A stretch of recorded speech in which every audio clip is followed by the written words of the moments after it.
একবার আওয়ামী লীগের উপর নিষেধাজ্ঞা প্রত্যাহারে প্রধান উপদেষ্টাকে চিঠি দিয়েছে হিউম্যান রাইটস ওয়াচ সহ আন্তর্জাতিক 6টি সংগঠন। এখন কি করবেন ডক্টর ইউনূস? এই নির্বাচন ফেব্রুয়ারিতেই হবে নাকি নতুন তফসিল ঘোষণার উপলক্ষ তৈরি হবে, নতুন তফসিল ঘোষণা করা হবে? কারণ আওয়ামী লীগ যুক্ত হলে তো তফসিল বদলাতেই পারে। মাঠে না থেকেও সরকারের চিন্তা বাড়াচ্ছে কার্যক্রম নিষিদ্ধ থাকা আওয়ামী লীগ। চিন্তা বেড়েছে জাতীয় নিরাপত্তা উপদেষ্টা খলিলুর রহমানের মার্কিন সফরের পর। সূত্রগুলো বলছে আওয়ামী লীগকে ফেরানোর প্রক্রিয়া নিয়ে কাজ করতে গত মে মাসে বিদেশিরা ট্রুথ অ্যান্ড রিকনসিলিয়েশন কমিশনের সুপারিশ করেছিল। তাই রিট আবেদনে লণ্ঠিত সব আগ্নেয়াস্ত্র গোলাবারুদ উদ্ধার না হওয়া পর্যন্ত এবং নির্বাচনের নিরাপদ পরিবেশ নিশ্চিত না হওয়া পর্যন্ত আসন্ন জাতীয় নির্বাচন স্থগিত রাখার নির্দেশনা চাওয়া হয়েছে। নির্বাচনের সময় কোনো ক্রাইসিস সৃষ্টি হলে ক্রাইসিস ম্যানেজার হিসাবে প্রেসিডেন্টকে এগিয়ে আসতে হয়। প্রেসিডেন্ট তার এক্সক্লুসিভ ক্ষমতা বলে, ইনহেরেন্ট পাওয়ার বলে, প্রেসিডেন্ট এখানে হস্তক্ষেপ করতে পারে। আসসালামু আলাইকুম দর্শক, শেষ মুহূর্তে ভোটের দৃশ্যপট যেন থমকে গেছে।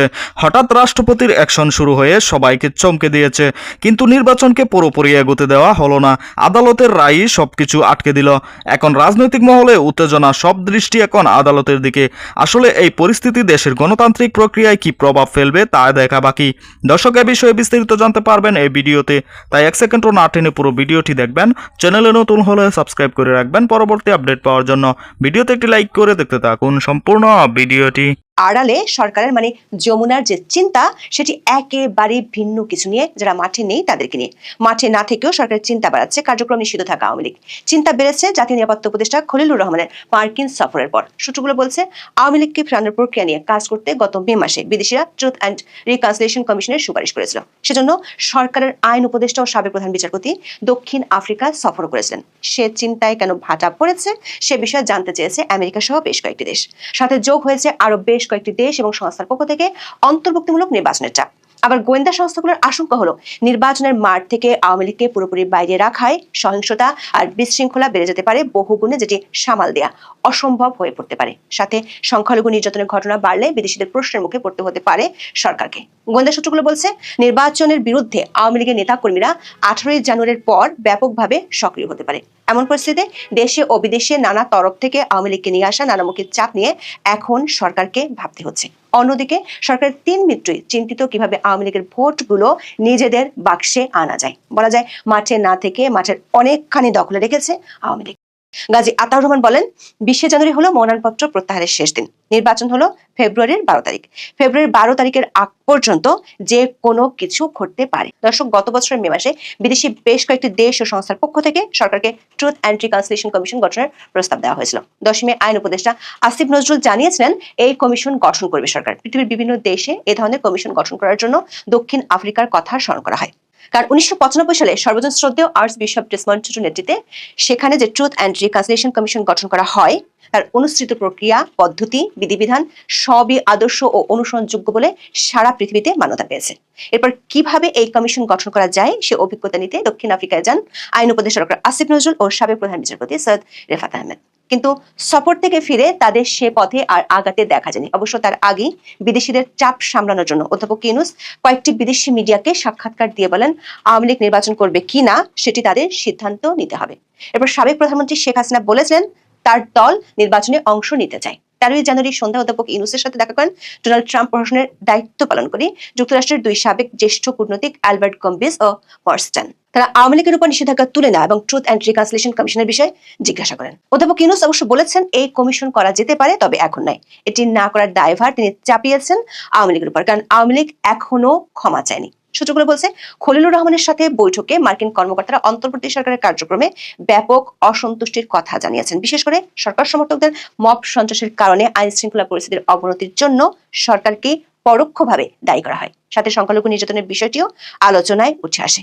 এমন পরিস্থিতিতে বাংলাদেশের নির্বাচনের গ্রহণযোগ্যতা বিরাট প্রশ্নের মুখে পড়তে পারে বলে জানান মার্কিন কর্মকর্তারা। খলিলুর রহমানের ওই সফরের পর থেকে অধ্যাপক ইউনূস ও তার পরিষদের চিন্তা অনেকখানি বেড়েছে। বিশেষ করে বাংলাদেশের অভ্যন্তরীণ রাজনীতিতে বিদেশি কূটনীতিকদের যে টুইস্টেড গ্রুপ সেটির কর্তৃত্ব অনেকখানি ব্রিটিশ ও মার্কিনীদের হাতে। আবার ভারতের পক্ষ থেকেও অনেক দিন ধরে অন্তর্ভুক্তিমূলক নির্বাচনের কথা বলা হচ্ছে। ফলে শেষ পর্যন্ত ঐতিহাসিক নির্বাচন নিয়ে বিদেশিদের সমর্থন যদি পাওয়া না যায় সেটি নোবেল বিজয়ী ইউনূসের জন্য একটা বড় ধাক্কা।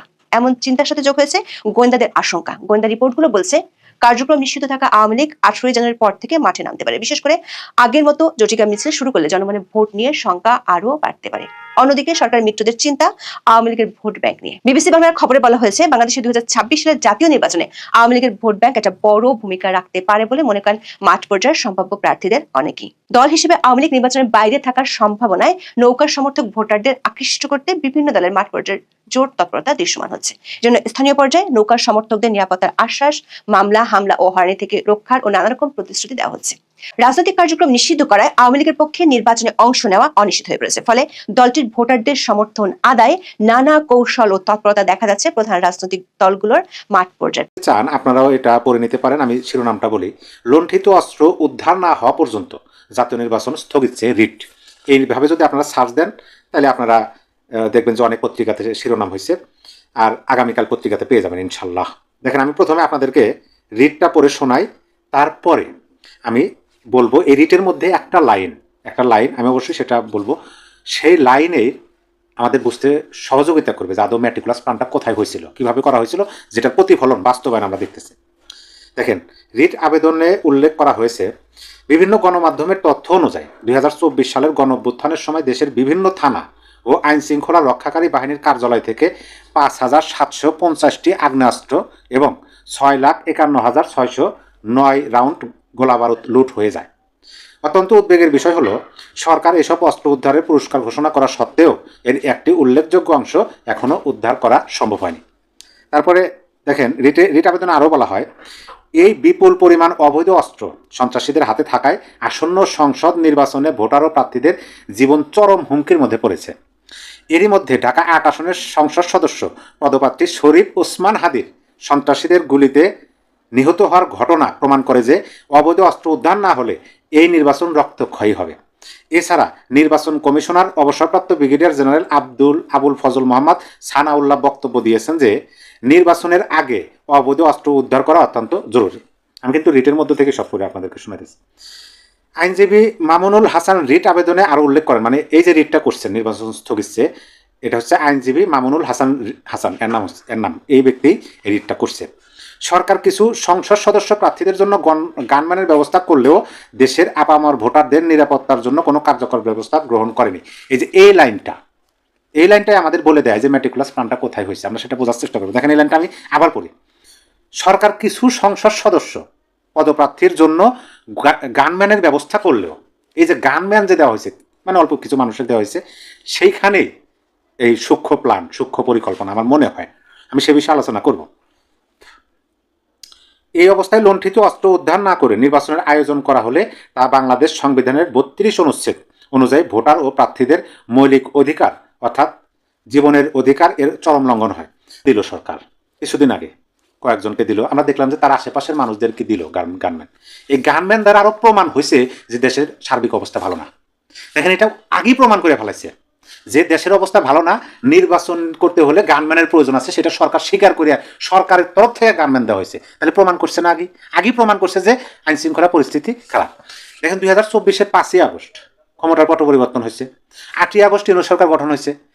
এই যে 15-16 মাস এর মধ্যেও এই একটা দেশ থেকে 5,750টি আগ্নেয়াস্ত্র উদ্ধার করতে পারলো না। আমরা দেখলাম একাধিকবার যৌথ বাহিনীর অভিযান চলল, ডেভিল হান্ট, এই হান্ট, বিভিন্ন নাম দেওয়া হলো অভিযানে আমরা কি দেখলাম, দেওয়া হয় অস্ত্র উদ্ধারের অভিযান।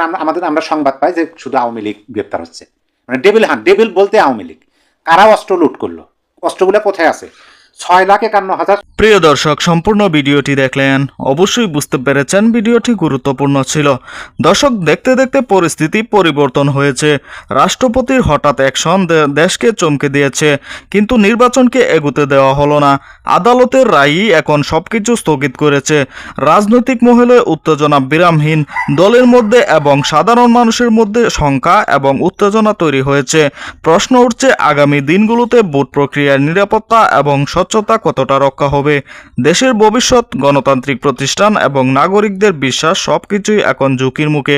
দর্শক, এই ভিডিওতে যে তথ্যগুলো আপনারা পেয়েছেন, এ বিষয়ে আপনাদের কি মতামত তা অবশ্যই কমেন্টে জানাবেন, এবং পরবর্তী আপডেট ভিডিও পেতে চ্যানেলটিকে এখনই সাবস্ক্রাইব করে রাখুন। এই মুহূর্তে বিদায় নিচ্ছি, দেখা হবে পরবর্তী কোনো ভিডিওতে। সে পর্যন্ত ভালো থাকুন, সুস্থ থাকুন। আসসালামু আলাইকুম।